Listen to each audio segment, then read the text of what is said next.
नमस्कार दोस्तों, स्वागत है एक बार फिर से हमारे YouTube चैनल पर। दोस्तों, हम पिछले वीडियो में जो प्रीवियस के क्वेश्चन थे वो सोल्व कर रहे थे। चैप्टर नंबर 7 तक कंप्लीट कर लिया था। आज चैप्टर नंबर 8 स्टार्ट करते हैं। देखो, आज अपन पढ़ेंगे चैप्टर नंबर 8 जो हाइट एंड डिस्टेंस से रिलेटिव है। ये अपने एग्जाम में भी आ रहा है। 2018 और 19 में 4 नंबर का चैप्टर आ रहा है। जो 18 और 19 के हिसाब से 1 नंबर का तो एक क्वेश्चन आ रहा है और 3 नंबर का क्वेश्चन आ रहा है। इस प्रकार से 4 नंबर का चैप्टर आ रहा है। टोटल 1 नंबर का तो एक क्वेश्चन आता है, 3 नंबर का एक क्वेश्चन है। इसमें फर्स्ट क्वेश्चन दे रहा है कि एक पतंग भूमि से 70 मीटर की ऊंचाई पर उड़ रही है, जिसमें धागे की भूमि के साथ झुकाव 60 डिग्री दे रहा है और धागे की लंबाई याद करनी है। फर्स्ट क्वेश्चन का सॉल्यूशन देखो, ये 2019 में आया था, 1 नंबर का क्वेश्चन था।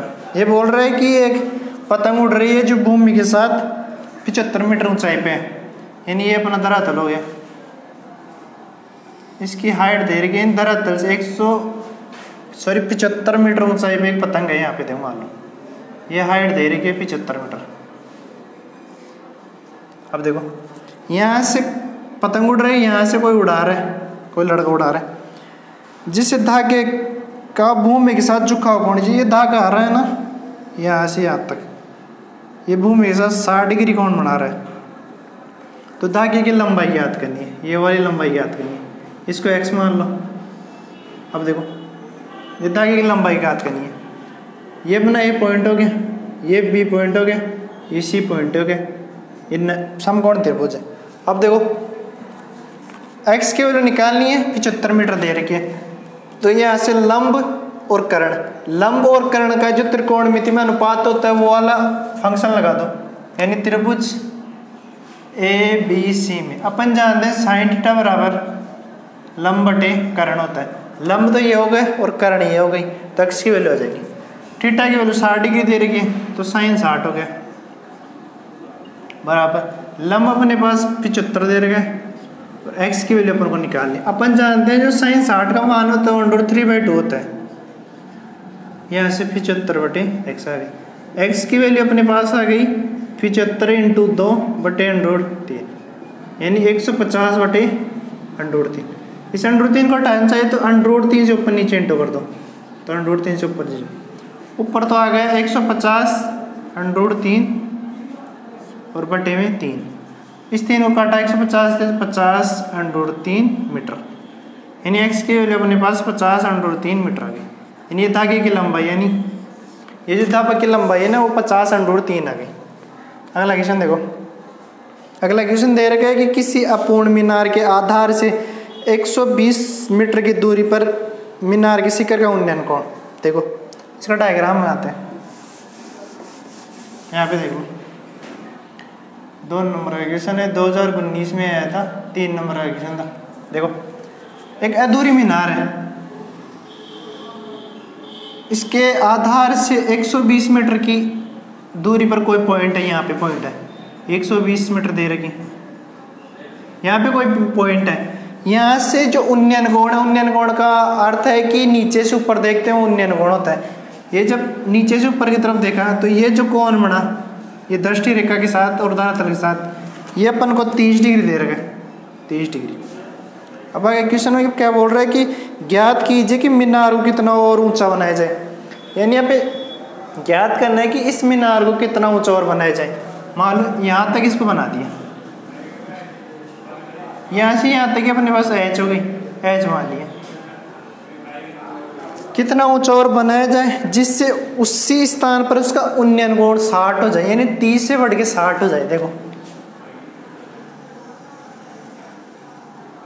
इसी पॉइंट पे बता रहे हैं कोण 30 से 60 हो जाना चाहिए, ये 60 हो जाए। अब देखो, ये इसका A पॉइंट हो गया, ये B पॉइंट हो गया, ये 90 डिग्री है, ये C पॉइंट हो गया, ये D। ये h की वैल्यू याद करनी है, यहाँ से यहाँ तक की अपने को हाइट x मान लो। अब देखो, ये h याद करने के लिए अपन बड़ा वाला त्रिभुज लेते हैं। पहले तो बड़े वाला त्रिभुज ABD से ABD से अपने पास लंब हो गए, ये तो पूरी, और ये आधार हो गई, त्रिकोणमिति में ऐसा फंक्शन उठाओ जो लंब और आधार में अनुपात में जो अनुपात होता है उसका रेशो बताए। इन tan थीटा बराबर लंब बटे आधार होता है। यहाँ से लंब की वैल्यू ये हो गई, आधार ये हो गए, तो tan थीटा बड़े वाला कोण 60 डिग्री, तो tan 60 इक्वल लंब ये h प्लस एक्स हो गया, h प्लस एक्स, और आधार 120 दे रहे, 120 हो गया। अब यहाँ से देखो अपन जानते हो tan 60 होता है 1√3 होता है, h प्लस एक्स बटे 120 हो गया। यहाँ से देखो अपने पास h प्लस एक्स की वैल्यू आई 120 √3 h प्लस एक्स की। अब देखो यहाँ से x की वैल्यू निकाल के रखना है इस छोटे वाले त्रिभुज से और अपना आंसर आ जाएगा। इसको समीकरण नंबर 1 दे दो। अब देखो छोटे वाले त्रिभुज लो, त्रिभुज ABC में, ABC में वही छोटे वाले त्रिभुज लिया तो वही लंब और आधार का रेशियो tan थीटा, थीटा की वैल्यू यहाँ पे 30 दे रही है, तो tan 30 बराबर लंब x दे रहे और आधार वही 120 मीटर। अपन जान जो tan 30 होता है 1/√3 होता है, 1/√3 और x और 120। यहाँ से x की वैल्यू आ गई 120/√3। इस √3 को ट्रांस चाहिए तो अपन नीचे √3 से इंटू किया, तो √3 से √3 से इंटू गया। यहाँ से अपने पास आ गया 120/√3 और नीचे 3 बन गए, इसको काटा तो 40/√3 आ गया। x की वैल्यू आ गई अपने पास 40/√3 मीटर। अब देखो ये जो x का मान आया ये उठा के समीकरण 1 में रख दो, यहाँ पे रखो।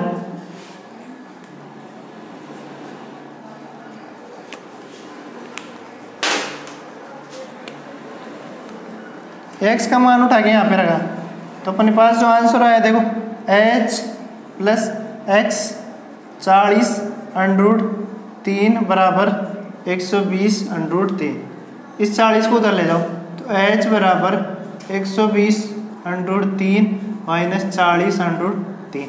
यहाँ से h की वैल्यू 120 में 40 मान किया तो 80/3 मीटर अपने पास आंसर हो गया। यानी 80/3 और ऊंचा बनाया जाए तो यहाँ से 60 डिग्री का कोण बन जाएगा। अगला क्वेश्चन देखो,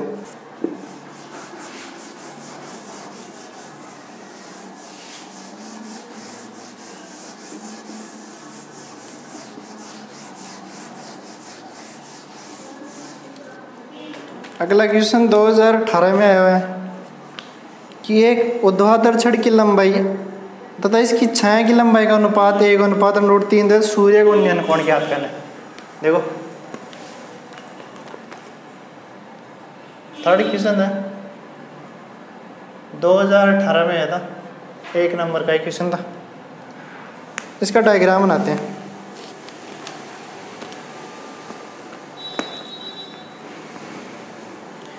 एक ऊर्ध्वाधर छड़ दे रखी है, ऊर्ध्वाधर छड़ दे रखी है,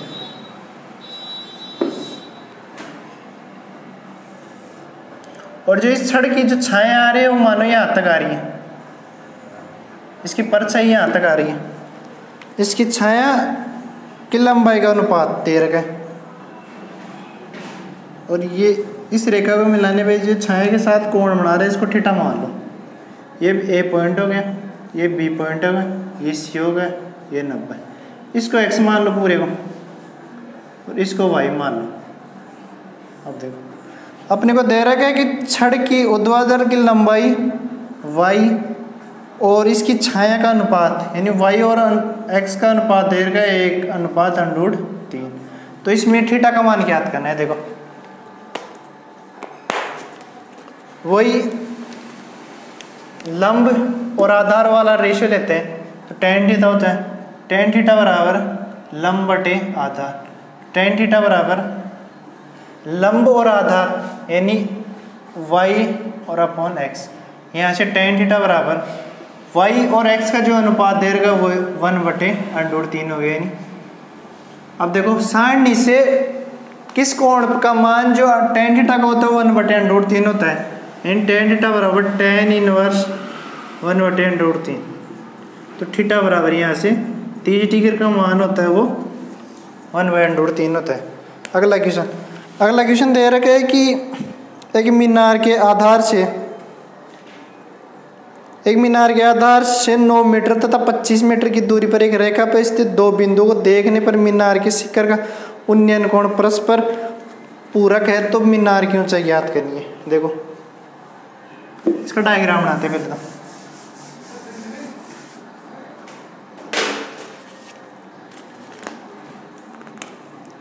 डायग्राम दे रखा है कि एक मीनार के आधार से, कोई मीनार है,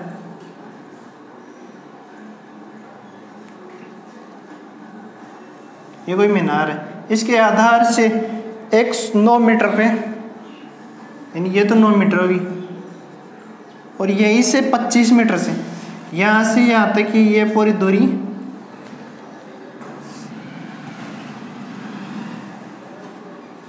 ये वाली जो दूरी है वो 25 मीटर होगी, ये तो 9 मीटर और ये 25 मीटर होगी। अब आगे देखो, दो बिंदु देखने पर मीनार के शिखर से उन्नयन कोण परस्पर पूरक कोण है। पूरक कोण का अर्थ होता है कि दो कोणों का योग 180 होना से, एक तो यहाँ कोण बन रहा है और इसी पॉइंट से एक यहाँ पे कोण बन रहा है, ये दोनों कोणों के पूरा कोण का मतलब होता है कि इन दोनों का योग 180 वो 90 होना चाहिए। दो कोणों का योग 90 होता है, वो पूरा कोण होता है। देखो इसको थीटा मान लिया तो ये 90 माइनस थीटा हो गया। इन दोनों कोणों का जोड़ा, इन दोनों कोणों का योग करो तो theta plus 90 minus theta, theta से थीटा कट गया और 90 आ गया। दो कोणों का योग 90 हो रहा है। अब आगे देखो, क्वेश्चन में पूछा है कि मीनार की ऊंचाई, ये जो मीनार की हाइट है वो पूछे, इस पर एच मान लो। अब देखो ये पॉइंट हो गए, ये बी हो गए, ये सी हो गए, ये 90 हो गए और ये डी हो गए। एच निकालना अपन को, देखो निकालते हैं। पहले तो क्या करते हैं, बड़े वाला त्रिभुज लेते हैं। बड़े वाला त्रिभुज लिया, त्रिभुज ए सी डी की बात करते हैं। ए सी डी की, ए सी डी में वही लंब और आधार वाला रेशियो लेते हैं, tan थीटा बराबर लंब बटे आधार, लंब बटे आधार। यहाँ से tan थीटा बराबर आ गया, लंब तो एच है और एक की वैल्यू 25 मीटर है, इसको यहीं भी छोड़ दो।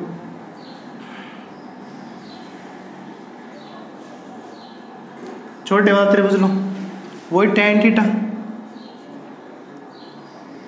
लंब बटे आधार, इसमें लंब तो वही एच है और देखो आधार वही 9 मीटर है, एच बटे 9, सॉरी हाँ है। यहाँ से थीटा की वैल्यू देखो 90 माइनस थीटा आ रही है, तो tan थीटा की वैल्यू दे रही है वो 90 माइनस थीटा दे रही है, 90 माइनस थीटा और एच अपॉन 9। अपन जानते हैं जो tan 90 माइनस थीटा होता है, tan थीटा को पूरा कोण होता है वो कोट थीटा होता है, कोट थीटा हो गए और यहाँ से एच बराबर 9 हो गए। अब देखो ये समीकरण 1 है, ये समीकरण 2 है। अब क्या करते हैं, समीकरण 1 इंटू समीकरण 2 करते हैं, समीकरण 1 इंटू समीकरण 2, इन दोनों को इंटू करते हैं। तो यहाँ से तो आ गया tan theta into cot theta, यहाँ से आ गया एच बटे 25 इंटू एच बटे 9। अब देखो एक सर्व समीकरण होती है कि tan थीटा और कोट थीटा को जब इंटू करते हैं तो इनका 1 आता है, तो इसका मान तो 1 हो गया पूरे का। तो यहाँ से देखो 1 और यहाँ पे देखो एच स्क्वायर और 25 इंटू 9 हो गया। यहाँ से अपने पास एच स्क्वायर की वैल्यू आई ना, वो 25 इंटू 9 आ गई, वो एच की वैल्यू आई वो अंडर 25 इंटू 9। अब देखो अंडर में इसको तो 5 इंटू 5 हो गए, 5 इंटू 5 और इसका 3 इंटू 3 हो गया। तो अंडर के बाहर आता है तो इसका तो 5 आ गया और इसकी 3 आ गई, तो मेरे पास एच की वैल्यू 15 आ गई, 15 मीटर। ये जो मीनार की ऊंचाई थी वो 15 मीटर आ गई। अगला क्वेश्चन देखो,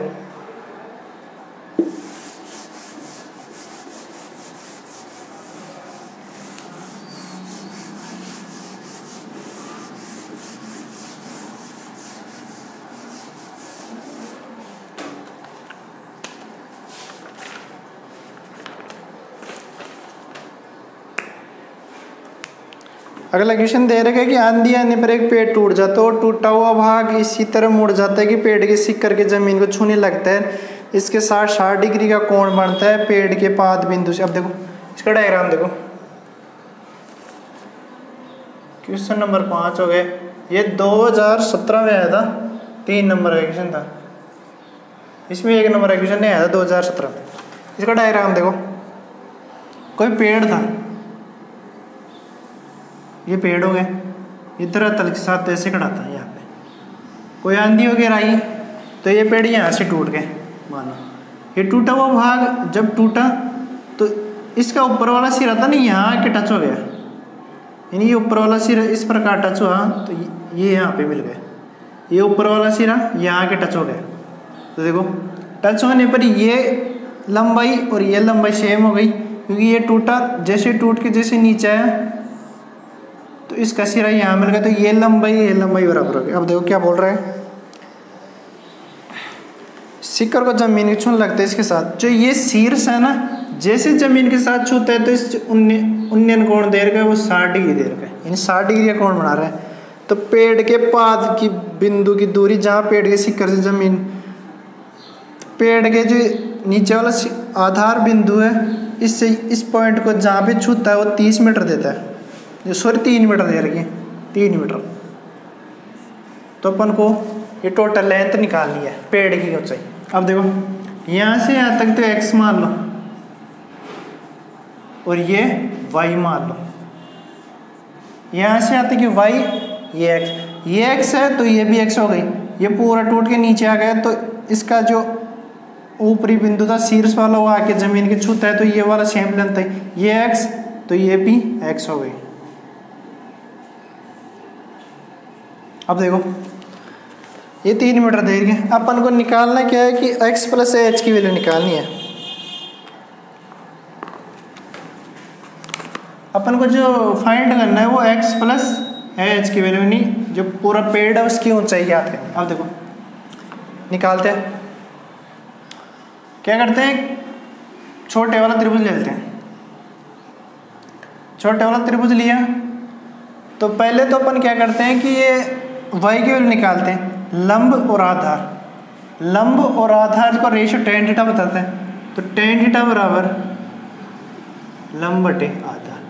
थीटा की वैल्यू 60 डिग्री दे रही है तो tan 60 हो गया, लंब y होगी और आधार 3 मीटर हो गया। ये सॉरी x प्लस वाई की वैल्यू निकालनी है ऐसे। अब देखो ये 3 मीटर हो गया। अपन जानते हैं tan 60 होता है वो √3 होता है और y बटे 3, यहाँ से y की वैल्यू आ गई 3√3। y की वैल्यू तो आएगी, x को निकालते हैं। देखो x के निकालने के बाद आधार और कर्ण का अनुपात लेना है। त्रिभुज इस छोटे वाले त्रिभुज में लेना है, तो आधार और कर्ण का अनुपात है cos थीटा, यहाँ से आधार बटे कर्ण आ गया। थीटा की वैल्यू 60 रख दो तो cos 60 हो गई। आधार अपने को 3 मीटर दे रखा और कर्ण की वैल्यू x है। यहाँ से देखो cos 60 की वैल्यू 1/2 वो इतनी है, 60 से cos 60 1/2 आ गया, 3 बटे x। यहाँ से x की वैल्यू अपने पास 6 मीटर आ गई। अब देखो y की वैल्यू आ गई, x की वैल्यू आ गई, इसमें जोड़ दो, इन दोनों को जोड़ दो तो अपने पास पूरी पेड़ की लेंथ आ जाएगी x प्लस वाई। x की वैल्यू 6 प्लस y की वैल्यू 3√3। यहाँ से 3 कॉमन लेते हैं तो 2 प्लस √3। अब देखो ये अपने पास x प्लस वाई की, यहाँ से आगे सोल्व करना चाहिए तो √3 का मान रखते हैं। देखो रखो x 3 × 2 प्लस अपन जानते हैं √3 का तो 1.732 होता है। जब इसको जोड़ा तो 3 × इसको जोड़ा तो 2 3.732 हो गए। जब इसको इंटू करते हैं तो अपने पास आंसर आ रहा है 11.196 मीटर। पॉइंट में आएगा ये अपने पास x प्लस वाई की वैल्यू आ गई, यानी पूरी पेड़ की लेंथ आ गई। अगला क्वेश्चन देखो,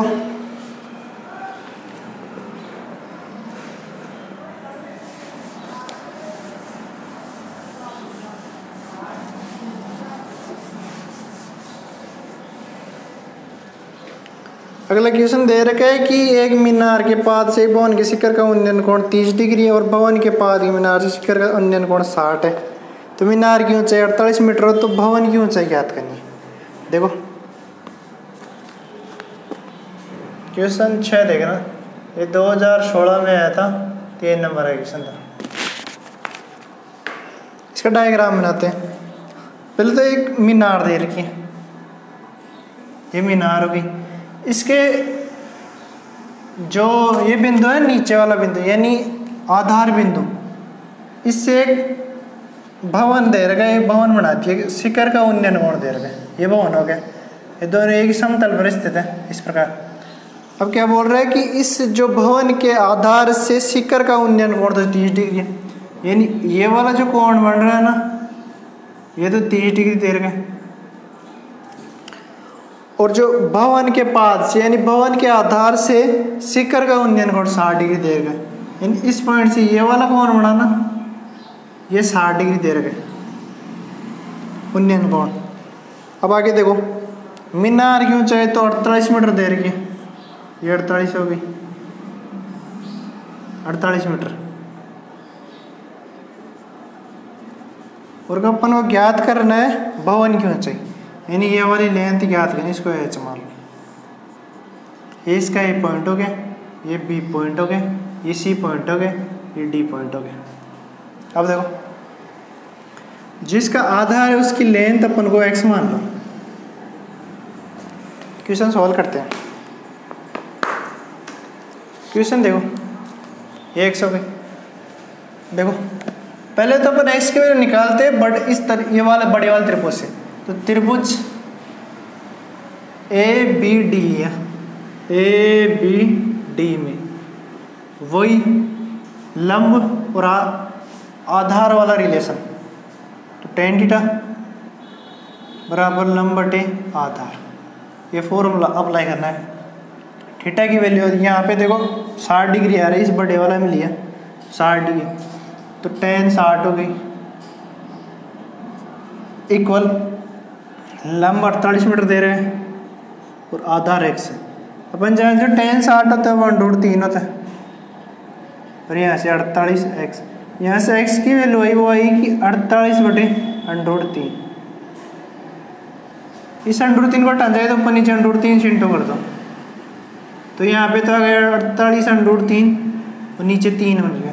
जब इसको 3 से काटा तो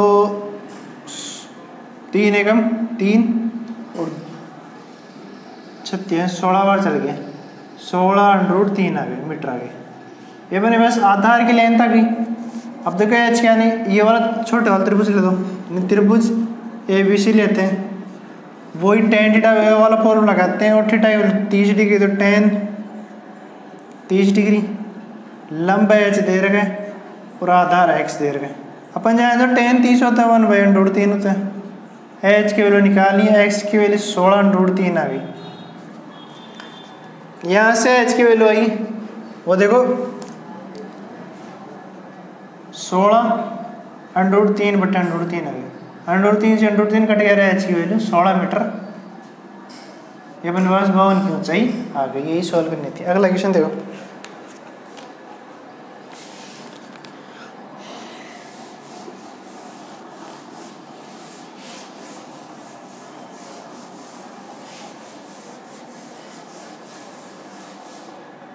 अगला क्वेश्चन दे रखा है कि एक नदी के पुल के एक बिंदु से नदी के सम्मुख किनारों के अवनमन कोण 30 और 45 दे रखे हैं। यदि पुल के किनारे से 4 मीटर की ऊंचाई पर हो तो नदी की चौड़ाई याद करो। देखिए इसका डायग्राम बनाते हैं। ये 2015 में आया था, 3 नंबर का क्वेश्चन था। इसका डायग्राम था, एक नदी में एक पुल है, मानो ये इसकी नदी है और ये इसका समतल हो गया, सरफेस समतल। इसके ऊपर एक पुल है, मानो यहाँ पे एक पुल है, ये पुल मान ला, यानी इसके ऊपर है ये पुल बन रहा है, इसको भी पार करना, इसके नीचे से नदी है। अब देखो पुल के एक बिंदु से, यानी ये कोई बिंदु है, यहाँ पे मध्य में कोई बिंदु मान लो, सम्मुख किनारे इस बिंदु के इधर, इस बिंदु के इधर अवनमन कोण दे रखा है, यानी ये वाला कोण, ये पॉइंट और ये वाला पॉइंट, अब उन्होंने कोण दे रखा है यानी सरफेस के साथ। ये तो दे रखा है, एक तो दे रखा है 30 डिग्री और ये दे रखा है 45 डिग्री। यदि पुल के किनारे से 4 मीटर की ऊंचाई हो, यदि नदी का जो पुल दे रखा है ना, ये लेंथ ये 4 मीटर दे रखी है, ये इसका मध्य पॉइंट हो गया यानी वो मान लो। तो अपन को नदी की चौड़ाई ज्ञात करनी है, यहाँ से यहाँ तक की लेंथ ज्ञात करनी है। देखो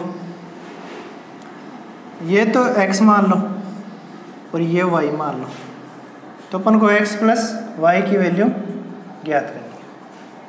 देखो ये इसका ये पॉइंट हो गया, ये वो पॉइंट हो गया, ये b और ये c मान लो। अब देखो ये 30 है तो ये भी 30 होगा, इसका एकांतर कोण। ये 45 है तो ये भी 45 होगा। देखो नदी की चौड़ाई ज्ञात करनी है यानी x प्लस वाई की वैल्यू अपन को ज्ञात करनी है। देखो पहले तो ये त्रिभुज ये वाला लेते हैं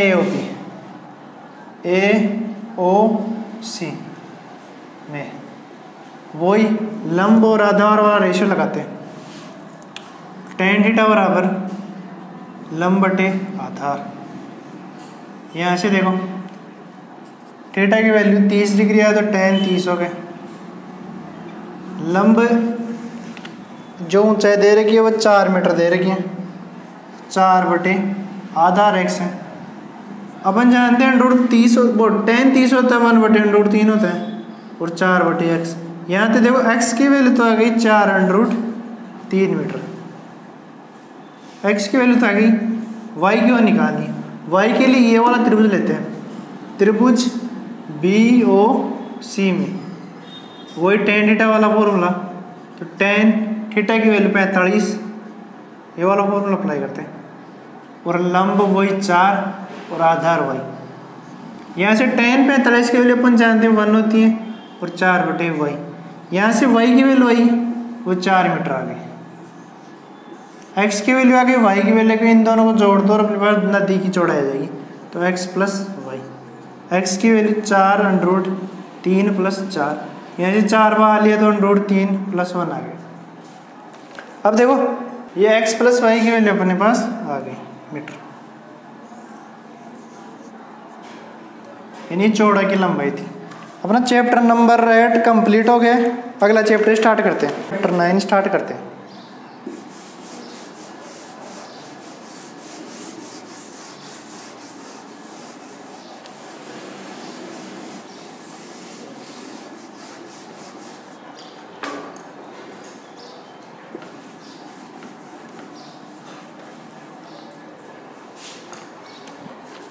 चैप्टर 9 है वो अपना 6 नंबर का चैप्टर है,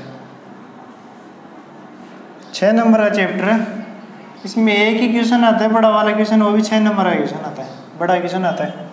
देखो इसमें 2019 में क्वेश्चन आया था। फर्स्ट क्वेश्चन ये था कि किसी समतल के 4 बिंदु दे रखे हैं तो सिद्ध कीजिए कि PQRS तो वर्ग नहीं है और एक समचतुर्भुज है। देखो सिद्ध करना है, जो ये 4 बिंदु दे रखे हैं ना, फर्स्ट क्वेश्चन 2019 में आया था, ये भी 6 नंबर का था। देखो सिद्ध करना है कि ये जो चतुर्भुज दे रखा है वो वर्ग तो नहीं है, समचतुर्भुज है। तो इस क्वेश्चन के आधार पर मैं समचतुर्भुज वर्ग में जो डिफरेंस वो बताना चाहता हूँ। इसमें एक सेम कंडीशन होती है, वो होती है कि इनकी भुजाएं तो बराबर होती है दोनों में, यानी वो वर्ग और जो समचतुर्भुज है इनकी भुजाएं तो बराबर होती है। लेकिन इसमें एक डिफरेंट कंडीशन है, अलग कंडीशन वो ये होती है कि जो इसके विकर्ण होते हैं ना, जो वर्ग के विकर्ण तो बराबर होते हैं लेकिन समचतुर्भुज के विकर्ण होते हैं वो अलग अलग होते हैं। उसी आधार पर क्वेश्चन को सोल्व करते हैं। देखो एक चतुर्भुज दे रखा है, चतुर्भुज दे रखा है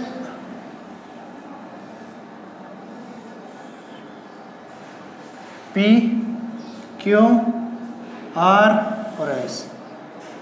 P के जो बिंदु दे रखे हैं वो दे रखे हैं 2 - 1, Q के दे रखे हैं 3 और 4 और R के दे रखे हैं -2 और 3 और S के दे रखे हैं -3 और -2। इनके बिंदु निकालते हैं, बिंदु निकाल के देखेंगे कि बराबर आ जाए तो ये समचतुर्भुज वर्ग होगा। फिर इसके विकर्ण निकाल के देखेंगे। देखो सबसे पहले अपन भुजा निकालते हैं। सबसे पहले अपन इसकी भुजाएं बराबर दिखाते हैं। देखो इनकी भुजाएं बराबर दिखाते हैं। इनकी भुजाएं बराबर दिखाने के लिए सबसे पहले अपन पी क्यू भुजा लेते हैं। पी क्यू भुजा, वही भुजा का जो निकालने का फॉर्मूला होता है वो √x2 - x1 का whole square plus y2 - y1 का होल स्क्वायर, ये फॉर्मूला चलेगा। दो बिंदुओं के बीच में जो भुजा निकालनी होती है उसका फॉर्मूला है। देखो इसमें देखो √x2, ये इसके लिए ये x2 है, ये y2, ये x1 है, ये y1 है। यहाँ पे x2 की वैल्यू तो 3 दे रखी है और -x1 की वैल्यू 2, इसका होल स्क्वायर प्लस y2 4 और माइनस प्लस हो गया, यहाँ पे माइनस दे रखा है -1, यानी -1 का होल स्क्वायर। इसको सॉल्व करते हैं तो यहाँ से तो देखो 1 का होल स्क्वायर आ रहा है प्लस यहाँ से माइनस प्लस हो गया और 5 हो गया, 5 का स्क्वायर 25 आ रहा है। यहाँ से देखो √1 + 25 हो गए और जो पिक की लेंथ आई वो √26 आ गई। अब QR भुजा लेते हैं, उसमें भी ये वाला फॉर्मूला x2 - x1 का whole square plus y2 - y1 का होल स्क्वायर। यानी ये फॉर्मूला चलता है कि भुज के अंतर का स्क्वायर और कोटियों का अंतर का स्क्वायर करते हैं। देखो वही x2 -2, x1 की वैल्यू -3 इसका होल स्क्वायर प्लस y2 की वैल्यू 3, y1 की वैल्यू 4 होगी, इसका होल स्क्वायर। यहाँ से देखें तो -2 और -3 का होल स्क्वायर प्लस यहाँ से -1 का होल स्क्वायर। यहाँ पे सॉल्व किया तो -25 का जब -5 का होल स्क्वायर किया तो 25 आ गया और प्लस -1 का होल स्क्वायर तो प्लस का 1 हो गया। यहाँ से भी √26 आ रहा है। ये QR की भुजा होगी। अब लेते हैं RS वाली भुजा। RS वही फॉर्मूला भुज का अंतर का स्क्वायर तो x2 - x1 का होल स्क्वायर प्लस कोटियों के अंतर का स्क्वायर। यहाँ से देखो x2 -3 और माइनस प्लस का होल स्क्वायर प्लस y2 -2 दे रहे और माइनस के 3 हो गए, इसका होल स्क्वायर। यहाँ से देखो √-3 -1 हो गए प्लस -2 और -3 -5 हो गया, इसका होल स्क्वायर। यहाँ से वही -1 का होल स्क्वायर कर तो प्लस का 1 आ गया और -5 का होल स्क्वायर कर तो 25 आ गया। यहाँ से भी RS की वैल्यू √26 आ गई। अब देखो ये लास्ट में निकालो SP। यहाँ पे देख लो SP भुजा निकालो, वही √ पूरे पे तो वही भुज के अंतर का स्क्वायर यानी x2 - x1 का होल स्क्वायर और प्लस कोटियों के अंतर का स्क्वायर और पूरे पे √ यहाँ पे मान रखना चाहिए तो x2 की वैल्यू 2 हो गई माइनस x1 की वैल्यू ये माइनस प्लस हो गई, इसका होल स्क्वायर प्लस y2 की वैल्यू -1 और माइनस प्लस हो गई तो प्लस के 2 का होल स्क्वायर। यहाँ से बस √ वही 3 और 2 5 का होल स्क्वायर 25 हो गया प्लस यहाँ पे 1 हो गया, 1 का होल स्क्वायर 1 आ गया और वही √26 आ गई। अब देखो ये समीकरण 1 हो गई, ये समीकरण 2 हो गई, ये समीकरण 3 हो गई और ये समीकरण नंबर 4 हो गई। अतः समीकरण 1, 2, 3 और 4 के आधार पर कह सकते हैं कि PQ बराबर QR बराबर RS बराबर SP। इसकी वैल्यू अपने पास सारी भुजाओं की वैल्यू समान आ रही है √26। अब देखो भुजाओं का मान √26 आ रहा है, यानी सारी भुजाएं सेम है, सभी भुजाएं सेम होती है तो वर्ग होगा या समचतुर्भुज होगा।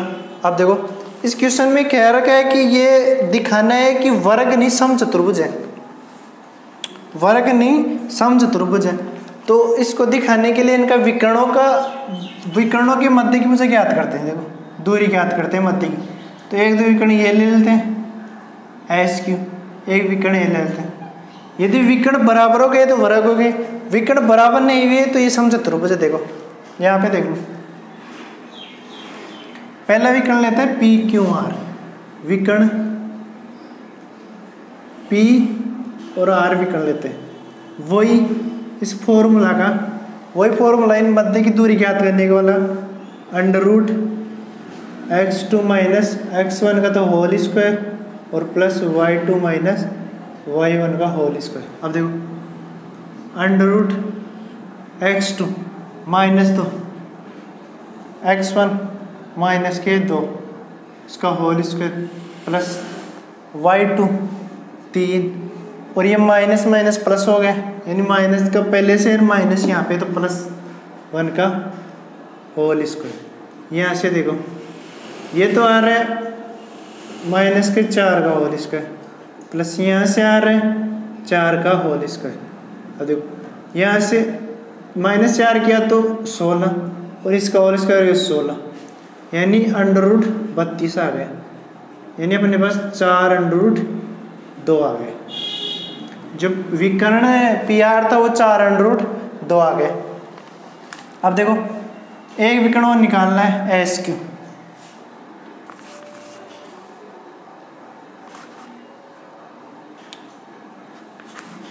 यहाँ पे देखो विकर्ण SQ, वही फॉर्मूला x2 माइनस x1 का whole square plus y2 minus y1 का होल स्क्वायर।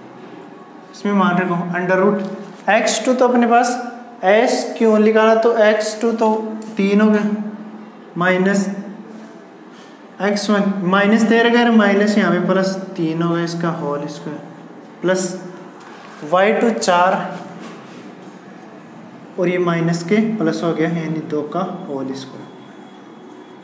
यहाँ पे 6 का स्क्वायर और यहाँ पे भी 6 का स्क्वायर। देखो 36 प्लस 36 72 हो गए, √72।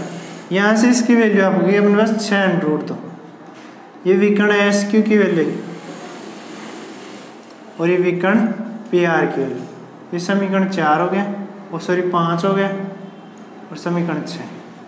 अब देखो समीकरण 5 और 6 से, अब देखो 5 और 6 से हमको पता चल गया कि P और R not equal to SQ, यानी दोनों बराबर नहीं। इसका √6√2 दे रखा है या 4√2 दे, अतः हम कह सकते हैं कि जो ये चतुर्भुज है वो वर्ग नहीं समचतुर्भुज है, क्योंकि इसके विकर्णों के जो भुजा विकर्णों के मध्य की दूरी आ रही है वो अलग अलग आ रही है, और वर्ग होता तो ये विकर्णों के मध्य की दूरी भी बराबर आती। अगला क्वेश्चन देखो,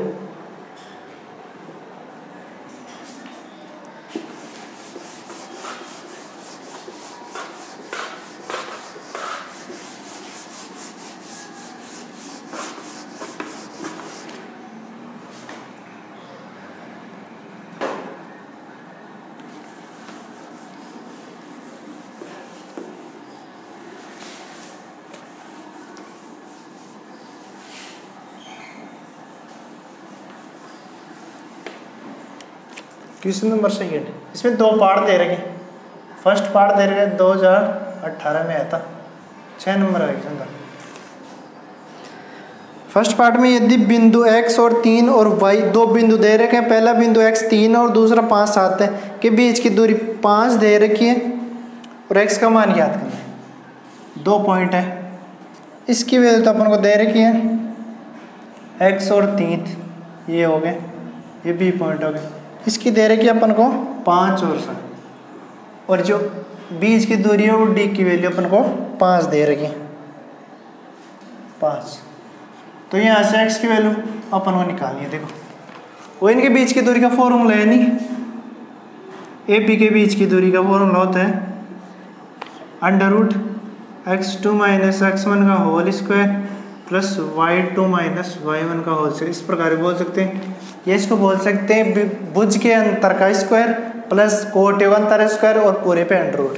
देखो यहाँ से देखो ए बी की जो लेंथ है डी की तो 5 दे रही, ये 5 आ गई, x2 5 आ रहा है, इन इसमें ये तो x2 है और ये y2 है, यहाँ पे भी ये x1 और ये y1, x2 तो 5 और माइनस x1 x दे रहे का स्क्वायर प्लस y2 7 और माइनस 3 का होल स्क्वायर। अब देखो ये तो 5 हो गए, 5 हो गए, यहाँ से देखो अंडर रूट 5 माइनस 3 का तो होल स्क्वायर, 5 माइनस x का तो होल स्क्वायर हो गया। अब देखो यहाँ से देखो 7 माइनस 3 4 हो गए, 7 माइनस 3 4 और इसका होल स्क्वायर हो गया।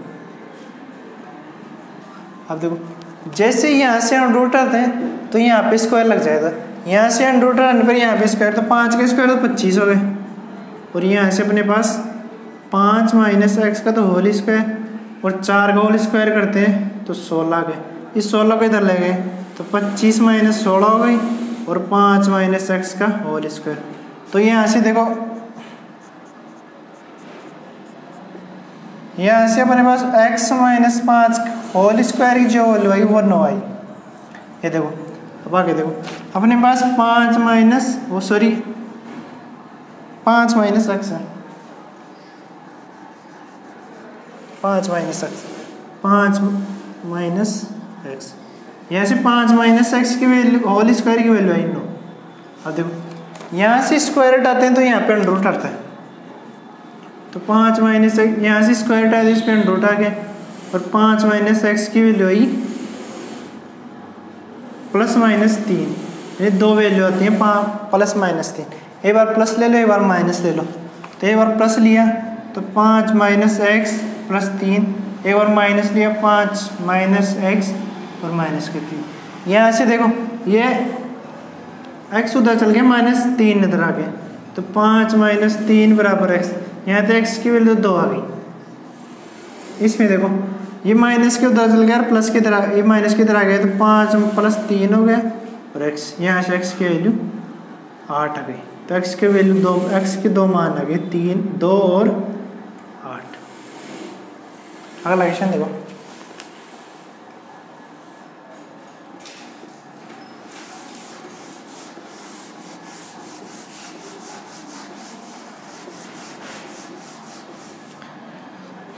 अगला क्वेश्चन दे रखा है कि ज्ञात कीजिए एक रेखा दे रही है 3x प्लस वाई बराबर 9 और बिंदु 1 और 3 और 2 और 7 दो बिंदु दे रखे, मिलाने वाले रेखाखंड को किस अनुपात में काटती है। देखो एक अनुपात ज्ञात करना है, तो देखो एक रेखाखंड दे रखे हैं तो इस पर कुछ लैंग्वेज है, पहले तो कुछ लैंग्वेज लिखते हैं। वो लैंग्वेज ये है कि माना बिंदु, इसका सेकंड पॉइंट है, इसकी लैंग्वेज देखिए, इसका सॉल्यूशन देखें।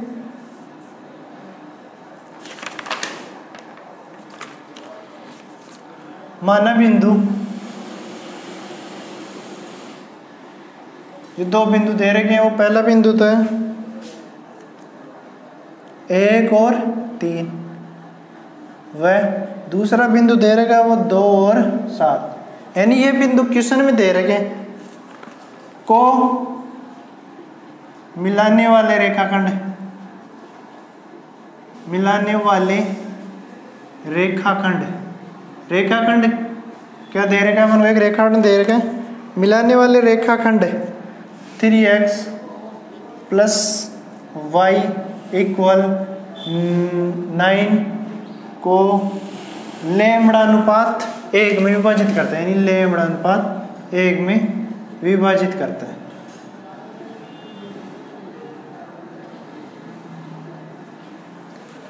जो दो बिंदु है क्वेश्चन में दे रखा है, दोनों बिंदु को देखो, दो बिंदु दे रखे 1 3 और 2 7 को मिलाने वाला रेखाखंड क्वेश्चन दे रखे हैं, को लेमड़ा अनुपात 1 विभाजित करते हैं, अतः विभाजन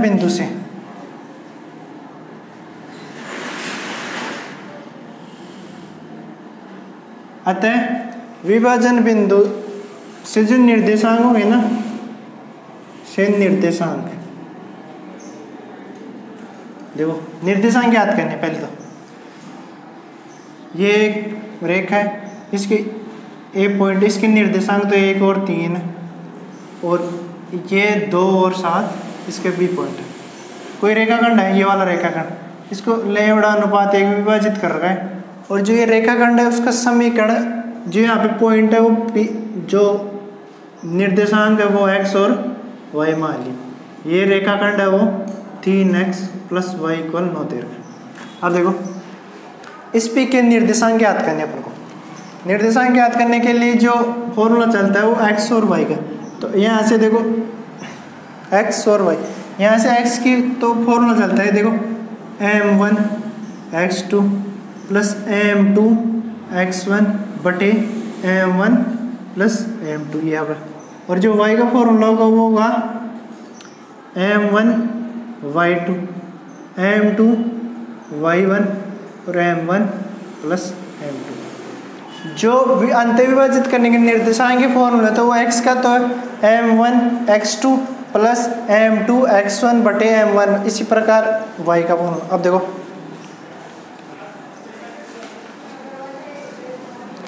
इसमें मान रखते हैं, ये तो x1 है और ये y1, इसी प्रकार ये x2 है और ये y2 है। देखो x के निर्देशांक तो m1 लेमड़ा तो m1 मान लो और लेमड़ा 2 m2 मान लो। देखो m1 लेमड़ा x2 की वैल्यू 2 दे रखी है, 2 प्लस m2 की वैल्यू 1 और x1 की वैल्यू 1, यहाँ से वही लेमड़ा +1 y में रखो, यहाँ से x की वैल्यू काट दो तो अपने पास 2 लेमड़ा +1 और लेमड़ा +1 आ गया। x की वैल्यू तो ये आ गई, ये 2 निर्देशांक दे रखे ना। y वाले में रखो m1 लेमड़ा, y2 की वैल्यू 7 प्लस m2 होता है वो 1 दे रखा है और y1 वो 3 दे रखा है, और बटे में वही लेमड़ा +1 यानी m1 + m2। यहाँ से y की वैल्यू आई वो 7 लेमड़ा और +3 और लेमड़ा +1 हो गई। अब देखो x और y के मान आ गए, तो अपन के पास विभाजन बिंदु है ना, विभाजन बिंदु जो इस रेखा को विभाजित करता है P, उसके निर्देशांक आ गए, यानी x के वैल्यू तो x का मान तो यहाँ गया 2 लेमड़ा +1 लेमड़ा +1, और y के निर्देशांक आ गए यानी 7 लेमड़ा +3 और लेमड़ा +1। P बिंदु के 2x और y जो निर्देशांक माने थे विभाजन, वो अपने ज्ञात कर लिए। अब देखो अब यह रेखा जो मिलाने वाली रेखाखंड है को स्थित है, इसको संतुष्टि करते हैं। देखो इसकी संतुष्टि करते हैं, जो रेखाखंड है इसकी संतुष्टि करते हैं। जो अपने पास x और निर्देशांक आए हो इस रेखा में रखो। अब इष्टानुपात ज्ञात करना है, क्वेश्चन में अब इष्टानुपात पूछूंगा। हाँ, रेखाखंड को किस अनुपात में विभाजित करते हैं, इस रेखाखंड को अब इष्टानुपात ज्ञात करते हैं। ये वाली रेखा दे के 3x + y = 9, x और y के निर्देशांक रखो तो 3x के तो ये 2 लेमड़ा +1 और लेमड़ा +1 प्लस y के 7 लेमड़ा +3 और लेमड़ा +1 = 9। अब देखो लेमड़ा +1 यहाँ पे दे रखा है, यहाँ पे लघुत्तम लेके उधर इंटू कर दो तो अपने पास, और इस 3 को अंदर कर दो 6 लेमड़ा +3 और यहाँ से 7 लेमड़ा और +3 और इक्वल से 9 लेमड़ा +1 आ रहा है। आगे देखो, ये देखो 6 और 7 13 लेमड़ा हो गए और +3 और 3 6 हो गए। यहाँ से 9 लेमड़ा और +9 हो गए। इस 9 लेमड़ा को तो इधर ले आओ और 6 को उधर ले गए तो अपने पास 13 लेमड़ा -9 लेमड़ा आ गए और उधर 9 - 6 हो गए। अब देखो 13 में से जब 9 माइनस किया तो 4 लेमड़ा आ गए और इधर 3 बच गया। यहाँ से लेमड़ा की वैल्यू अपने पास 3:4 आ गई, यही लेमड़ा। अतः लेमड़ा अनुपात 1 की वैल्यू 3, यानी इसको 3:4 में विभाजित कर रहा है। तो इसका अभिष्ट अनुपात था वो 3:4 हो गई। यही अपन को ज्ञात करना है। जो ये रेखाखंड है ना, वह इस रेखा को किस अनुपात में विभाजित करती है, तो ये 3:4 में विभाजित करती है। अगला क्वेश्चन देखो।